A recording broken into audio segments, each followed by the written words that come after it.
how James St. Patrick won at the game of power. Now, who wouldn't want to be James St. Patrick, the successful businessman with a beautiful home, a lovely family and loyal friends?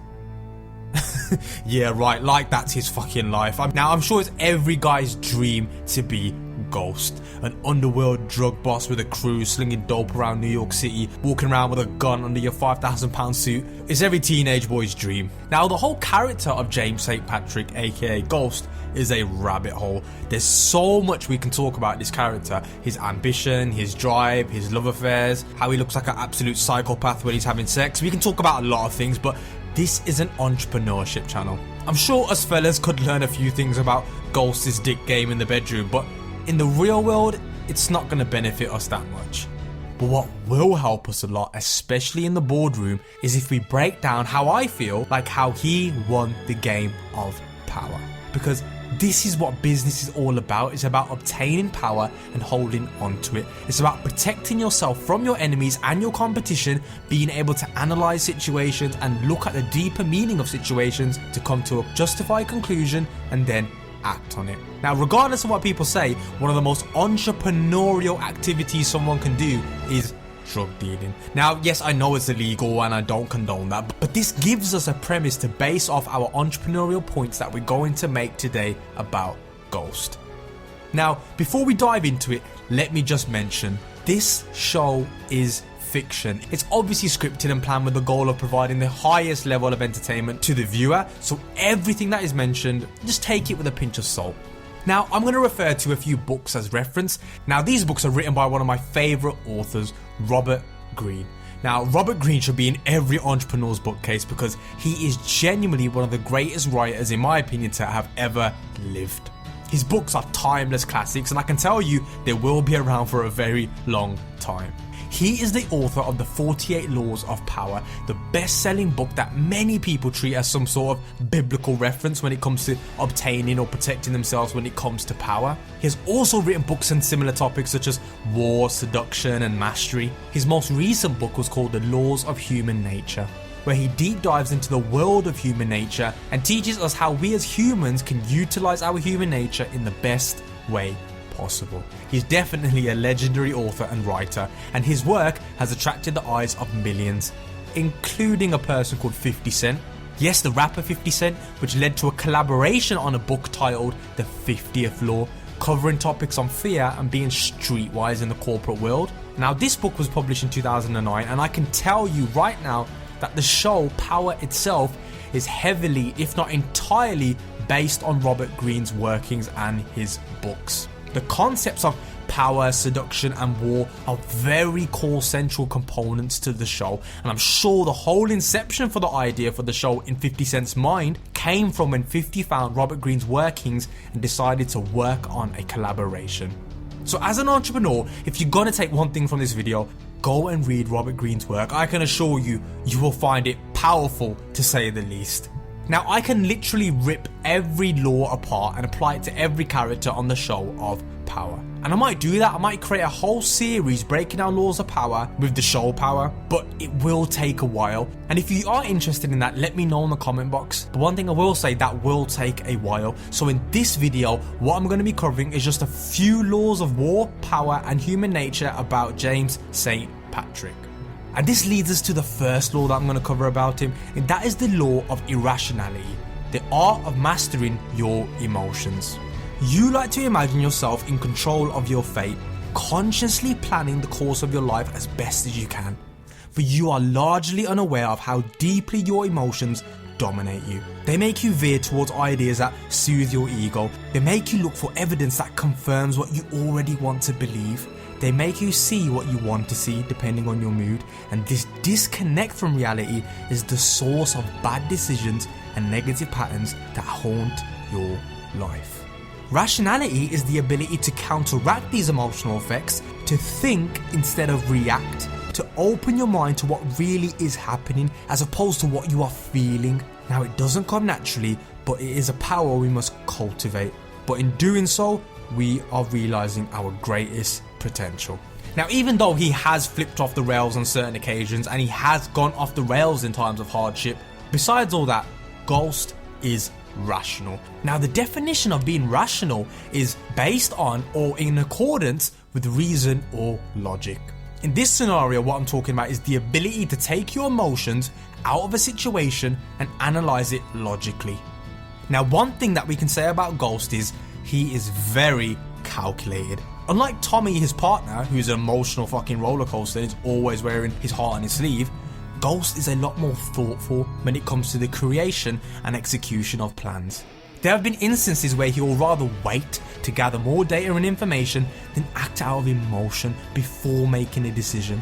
And this is where the law of irrationality comes into play. In your life, in my life, in everyone's lives, our lives are dominated by emotions. Our default setting as human beings is to act out on our impulses and emotions, yet this is the root cause of so much pain in our lives. In every season, Tommy is an emotional wreck.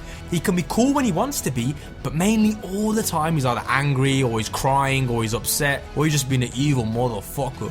And that's why he's always in so much pain all the time. And this blurs his vision and stops him from seeing things, like when Kanan was manipulating him when he came back from jail, or Tariq, his dad, when he was using him. He even misses out on when Ghost manipulates him for his gain sometimes. And again, this is because he's always so emotional, whereas Ghost always acts rationally. And the best way to be rational is to stop and think about what is going on and gain control over your emotions. This is why Ghost was able to see that Kanan was manipulating them, and he's always able to keep a wary eye on everyone because he always keeps his emotions in check. And as an entrepreneur, this is a core skill you need to have, because you never know who may be trying to pull the wool over your eyes and take advantage of you. Now, there are many ways you can practice being rational. I just listed a few of these strategies here. One of the strategies you can practice rationality by is by knowing yourself thoroughly. If you study yourself and you know how you act in times of pressure, you can prepare for yourself. If, for example, if you know when times get hard, you get really anxious and you make anxious decisions, anticipate that. When that situation does occur, I'm going to take some time out, calm down, because that will give you the ability to think rationally. Another strategy is to examine your emotions to the root. When you become upset or angry or emotional, just stop what you're doing and let it settle. Examine it. Take the time out to figure out the root cause to prevent it from happening again. And one of my favourite ones is just increase your reaction time. Don't make decisions under emotion. Take a day or two to just calm down and think about the situation before you make a decision. Another one is just accepting people as facts. Don't try to change who people are. Just accept them for who they are and learn how to maneuver around their character traits and figure out what makes them happy or upset and deal with that accordingly. Ghost does this all the time. He gets people to do what he wants them to do based on that person's character, wants and motivations. And also finding that optimal balance of thinking and emotion. Now, I'm not saying become a robot, but you need to find a balance. Think of a horse, which is the emotion, and the rider, which is the thinking. The horse is very powerful and it needs a rider to guide it appropriately. But without the horse, there's no power or energy. But without the rider, there's no direct purpose or movement. So you need to have a balance. Like, for example, when Ghost makes the decision to kill someone, it's rarely emotional. It's mainly logical. He sat and thought about it, and he feels like it's the best case scenario is to take that person out. And in his brain, that's how he's able to cope with murdering people, because in his head it makes logical sense to him, like killing Lobos or Milan. He sees it as it's just something that has to be done, and that leads him to be able to orchestrate and devise a careful plan and execute it with minimal risk. Now, I'm not trying to teach you go kill your plug and rob him. No, I'm not saying that. But what I am telling you is, before you make a decision, just stop and breathe. Take some time to analyze and think. The worst things happened to Ghost and humans in general when he kept thinking too emotionally. When he was in jail, when he was going out on a killing spree, when he was losing money. Having that logical control of a situation is powerful. And that's why Ghost was able to get at the head seat at the table of power. Which leads nicely into law 28 of power, entering action with boldness. Now, if you're unsure of a course of action, do not attempt it. Your doubts and hesitations will infect your execution. Being timid is dangerous. It's better to enter with boldness, Any mistakes you commit through audacity are easily corrected with more audacity. Everyone admires the bold, whereas no one honors the timid. This is the part that is key for Ghost, his bold action. The famous line of, "You'll know when I make my move," is exactly what the law is all about. The reason why Ghost was able to get to the top of the power table was not by sitting around thinking all the time, it was doing. Once he had a plan and thought it all out and he'd done his analysis and thinking, it was time to execute. This had happened so many times, from killings to robberies and even his legitimate business deals with Simon Stern. He went out and carried out the thoughtful, bold plan to the T. And the ability to go out and execute a bold plan, again, comes back from the law of irrationality, and that's why it's so important. Bold action comes from deep analysis and a very good plan.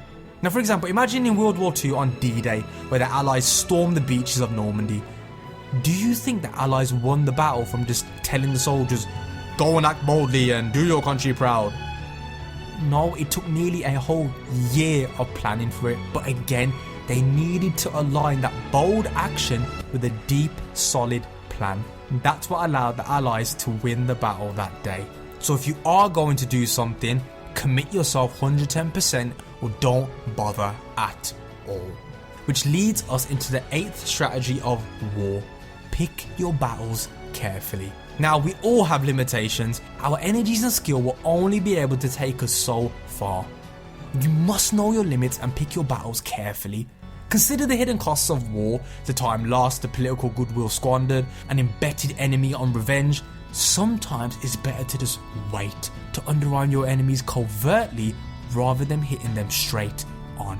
Exactly like how Ghost planned the undercover robbery at Rashad Tate's fundraiser at Truth, he couldn't start a war or a battle with Tate at that moment in time. He had too much going on and it wasn't worth getting into direct battle with Tate, because Tate had the publicity and political power to destroy James publicly. It was only when Tate was weakened was then James started to make his move against his campaign, exactly like he did with Lobos. Ghost could have never faced the Lobos square on. He knew he would have lost, so he had to pick his battles carefully and wait for the right time. This is like in an entrepreneur's life, you need to pick your battles carefully. You can't be like Tommy thinking you can push everyone around and go to war with everyone, because eventually it will come to bite back. This could be with your business partners or clients or your competition. Maybe sometimes, just for the time being, it's maybe better to just not start a battle with your opponent, especially if they're at their strongest, and if you try face them head on, you're just gonna get crushed. Now, that's not to say be a little bitch in business, but sometimes it may be better to just bite your tongue and keep smiling for now, and when the time comes, you'll be prepared and ready to take over. So like I said, I could rip every single law, strategy, technique and apply it to loads of different characters in this show. And if that is something that you will think you enjoy, make sure you leave a comment and let me know, and I'll start working on that series as soon as. But the main reason why I think Ghost rose to the highest level of power was his ability to think rationally. Yes, he did flip out sometimes and he did kill some people out of rage, but 80 to 90% of the time, he always functioned rationally. And that's something we can take away from his character, of the importance of implementing rationality into our lives, as this is a key skill to live a lot more fulfilled, calm and powerful life. And at the time of this video recording, we are still waiting on the final episode to be released in a couple months to see what the final outcome was with Ghost. Spoiler alert for anyone who hasn't watched it, click off now, but was he really shot?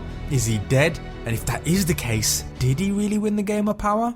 And again, obtaining power is not all about greed, it's just about putting yourself in a position where you're protecting yourself. And especially in business, and one thing that I've learned in business is that it's not all sunshine and rainbows. The reason why I study power and war and strategy so much is not necessarily to use it against people, it's mainly to protect myself from it.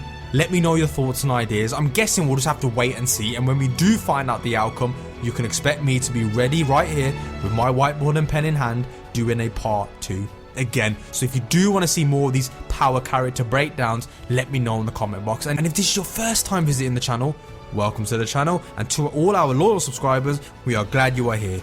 We aim to produce at least 2 videos every week, so make sure you subscribe to make sure you don't miss out on any golden knowledge. I'll see you soon.